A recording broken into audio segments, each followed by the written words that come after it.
নমস্কাৰ মই কৌশিক ৰঞ্জন বৰাই আপোনালোকক সকলোকে স্বাগতম জনাইছোঁ আমাৰ ইউটিউব চেনেলটিলৈ। মই আজি আপোনালোকলৈ কোনো ধৰণৰ ব্লগ বা শ্বৰ্ট ফিল্ম লৈ অহা নাই। মই এটা বিশেষ কাৰণতহে আপোনালোকৰ মাজলৈ আজি পটককৈ আহিব লগা হ'ল। মোলৈ 6:21 এটা মেছেজ 6টা নহয় 5:21 এটা মেছেজ আহিছিলে। মেছেজটো অলপ আমাৰ এই ইণ্ডিয়াৰ নাম্বাৰ সেইটো নহয়, বেলেগৰ পৰা আহিছে ক'ৰবাৰ পৰা। তাত মানুহজনে হোৱাটছআপত মেছেজ কৰিছে, কৈছে যে মই সেই যিটো দিছিলে মেছেজটো মই বাৰু সেইটো স্ক্ৰীনশ্বট কৰি লগাই দিছোঁ, আপোনালোকে চাই লওক। এইটো কি টেকন'লজি নে কি মিডিয়া টেকন'লজিৰ বুলি কৈছে মানুহজন, মেম্বাৰ নে কি ক'লে মানে মই ভালকৈ বুজি প্ৰথমতে পোৱা নাছিলোঁ। তাৰপিছত মোৰ এগৰাকী বালৈ মই মেছেজটো প্ৰেৰণ কৰি পেলাই তাৰপিছত মই সুধিলোঁ কি হ'ল, মানে মই ইংৰাজীত দিছে বাবে বৰ ভালকৈ বুজি পোৱা নাছিলোঁ কথাখিনি, আৰু পঢ়িবও মই পঢ়ি চোৱা নাই, ইংলিছত দিছে কাৰণে টান লাগিছে অলপ। ডাইৰেক্ট মই বালৈ ফোন কৰি 6টা বজাত মই দেখিছোঁ মেছেজটো। তাৰপিছত 6টা বজাত লগালগ ফোন কৰিছোঁ, ফোন কৰি কৈছে যে কিবা নেটৱৰ্কৰ মানুহ আৰু পাৰ্ট টাইম বিজনেছ হিচাপে এজন মানে কৰিবলৈ মানুহ লাগে।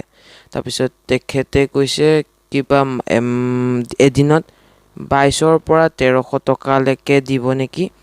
তাৰপিছত আৰু সেইবোৰ যি লিখিছে আপোনালোকে এখন পঢ়ি চাওক, মই অলপ দেৰিলৈকে সেইখন দি থৈছোঁ বাৰু, আপোনালোকে পঢ়ি বুজি ল'ব। তাৰপিছত মই ভাবিছোঁ কিহৰ ক'ব নোৱাৰোঁ। তাৰপিছত মোৰ বাৰু সেইটো দৰকাৰো নাই, তথাপিতো আৰু তলত দিছে লিংকটো আৰু তাতে নাম্বাৰ এটা দিছে, কণ্টেক্ট কৰিব কৈছে। মোৰ দৰকাৰো নাই, মই পাৰ্ট টাইম বিজনেছ কৰিব পৰা মই হোৱাও নাই বাৰু।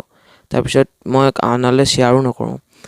আৰু তাৰপিছত মই ভাবিছোঁ এই নাম্বাৰটোতো আমাৰ ইণ্ডিয়াৰ মানুহৰ কামটো ইণ্ডিয়াৰ চৰকাৰে বা অসমৰ কাম অসম চৰকাৰেতো কৰিব ন, কিন্তু তথাপিতো বাহিৰৰ পৰা মানুহ মাতিছে যে কেলে মানে নাম্বাৰ কেলে বাহিৰৰ নাম্বাৰৰ পৰা এইটো মেছেজ আহিছে। নাম্বাৰটো হৈছে +573224972130। এই নাম্বাৰটোৰ পৰা মেছেজ আহিছে।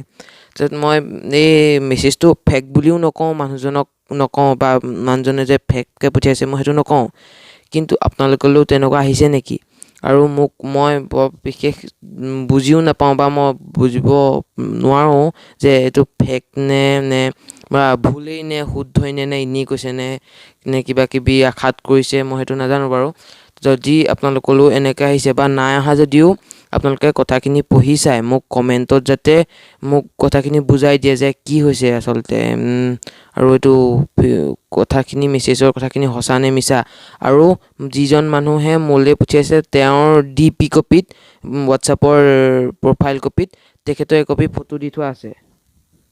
মই ফটোকপি বাৰু দি দিম, দি থৈছোঁ চাওক।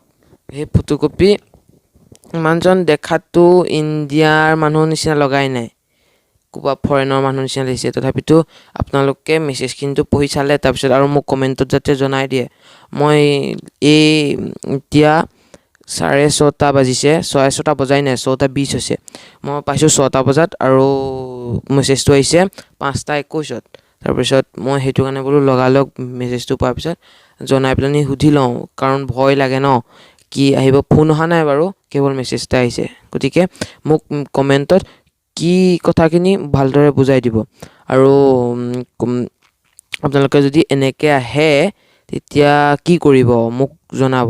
আৰু মই নাম্বাৰটো মোৰ হোৱাটছআপত ৰাখিম নে নাৰাখিম, নে ব্লক কৰি দিম নে ব্লক কৰি থৈ দিম নে ডাইৰেক্ট ডিলিট কৰি দিম, নাম্বাৰটো ক'ব। আৰু হোৱাটছআপটো মই এতিয়া আনইনষ্টল কৰি আকৌ খুলিব লাগিব নেকি ক'ব। মোৰতো বাৰু হোৱাটছআপটো দৰকাৰ হয়, স্কুলৰ অনলাইন ক্লাছ দি থাকে বাবে দৰকাৰ হয়, নহ'লেতো নাৰাখোৱে, ভয়ে লাগে। যদি আনইনষ্টল কৰি আকৌ ইনষ্টল কৰি খুলি ল'ব লাগে ক'ব মোক কমেণ্টত, মই যেতিয়া সেয়ে কৰি ল'ম। আৰু খালি জনাই দিব আপোনালোকে। ধন্যবাদ।